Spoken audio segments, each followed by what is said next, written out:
చంద్రబాబు ప్రమాణ స్వీకారం చేసే తేదీ మార్పు సంబంధించిన బ్రేకింగ్ న్యూస్ మనం చూస్తూ ఉన్నాం. సో సీఎం గా చంద్రబాబు ప్రమాణ స్వీకార తేదీ మారింది. ఈ నెల 9కి బదులు 12న సీఎం గా చంద్రబాబు ప్రమాణ స్వీకారం చేయబోతున్నారు. 9న ప్రధానిగా మోదీ ప్రమాణ స్వీకారం చేస్తారు. మోదీ ప్రమాణ స్వీకారం తరువాత సీఎం గా బాబు బాధ్యతలు చేపడతారు. ముందుగానే 2 తేదీలో ముహూర్తాలు చూశారు పండితులు.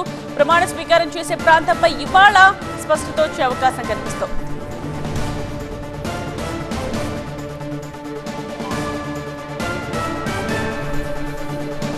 ఈ నెల 9న ప్రధానిగా మోదీ ప్రమాణ స్వీకారం చేస్తారు. ఇక 12న సీఎంగా చంద్రబాబు ప్రమాణ స్వీకారం చేసే ఆలోచనలో ఉన్నారు. మోదీ ప్రమాణ స్వీకారం తరువాత సీఎంగా బాబు బాధ్యతలు చేపడతారు. ముందుగానే 2 తేదీల్లో కూడా ముహూర్తాలు చూశారు పండితులు. ప్రమాణ స్వీకారం చేసే ప్రాంతంపై ఇవాళ స్పష్టత వచ్చే అవకాశం కనిపిస్తోంది.